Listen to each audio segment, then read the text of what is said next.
चौरसिया आपके अपने YouTube channel धनवेदी में आपका स्वागत है। दोस्तों, सबसे पहले मैं आप सभी को कृष्ण जन्माष्टमी की ढेरों सारी शुभकामनाएं देना चाहूँगी और भगवान कृष्ण से ये कामना करती हूँ कि वो आपके परिवार में सुख समृद्धि बनाए रखें और आपकी मनोकामनाओं की पूर्ति करे। आज की इस वीडियो में मैं आपको बताने जा रही हूँ कि इस वर्ष जो है जन्माष्टमी का त्यौहार किस दिन मनाया जाएगा, उसका शुभ मुहूर्त क्या है, उसकी पूजा की विधि क्या है।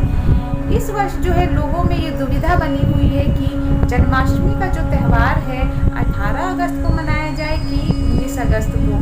तो दोस्तों, मैं सबसे पहले आपको ये बताना चाहूँगी कि जो कृष्ण जन्माष्टमी का त्यौहार है प्रत्येक वर्ष हिंदू धर्म में भाद्रपद में कृष्ण पक्ष के अष्टमी तिथि को रोहिणी नक्षत्र में कृष्ण जी का जन्म हुआ था। तो इसीलिए हम प्रत्येक वर्ष जो है ये त्यौहार अष्टमी तिथि को मनाते हैं और कृष्ण जी को हम खुश करने के लिए इस दिन उनकी पूजा अर्चना करते हैं। तो दोस्तों, इस वर्ष जो है जन्माष्टमी का त्यौहार 18 अगस्त को 9:21 से अष्टमी तिथि आरंभ हो जाएगी और 19 अगस्त को रात्रि 10:59 तक ये तिथि रहेगी। जैसा कि हम सभी जानते हैं कि भगवान कृष्ण का जो जन्म है रात्रि 12 बजे के बाद हुआ था और 19 अगस्त को 10:59 पे अष्टमी तिथि समाप्त हो जाएगी। इसी कारणवश हम 18 अगस्त को जन्माष्टमी का त्यौहार इस वर्ष मनाएंगे। इस वर्ष बड़े शुभ मुहूर्त पे कृष्ण जी का जन्म पड़ा है,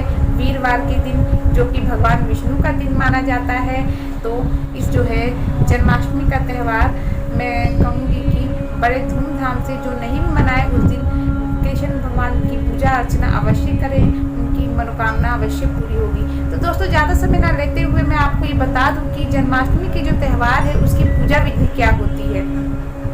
सबसे पहले हमें घर में जो लड्डू गोपाल होते हैं उनको दूध, दही, घी और शहद से हमें जल से उन्हें अभिषेक करवाना चाहिए। उसके पश्चात जब उन्हें अभिषेक हम करवा दें तो उन्हें नए वस्त्र, यानी जो डेली वो कपड़े पहनते हैं उसे ना पहना के लड्डू गोपाल के लिए नए वस्त्र उन्हें पहनाना चाहिए और उस वस्त्र को पहनाकर उन्हें उनके पालने में बिठा देना चाहिए, यानी उन्हें झूले में बिठाकर उन्हें झूला झूलाना चाहिए।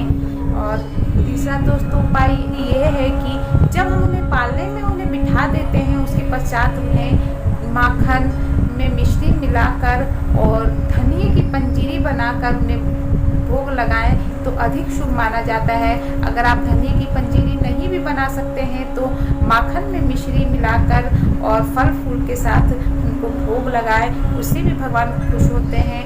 तीसरा, जब ये कार्य हम समाप्त कर दें तो इसके पश्चात उनकी पूजा की जाती है। उन्हें हम अष्टगंधक चंदन से अगर उन्हें तिलक करें तो वो अति प्रसन्न होते हैं।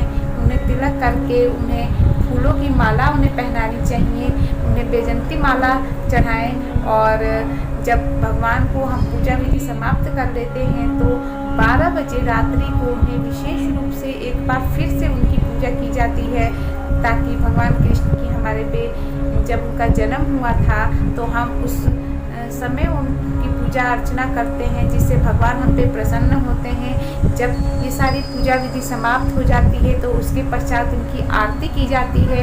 आरती खत्म होने के पश्चात हम उनका प्रसाद लोगों में बांट कर, उसके पश्चात जिन लोगों ने व्रत किया है उस प्रसाद को ग्रहण करके ही अगर वो फल खाना चाहते हैं तो फल खाएं, नहीं तो उसके पश्चात वो खाना भी खा सकते हैं।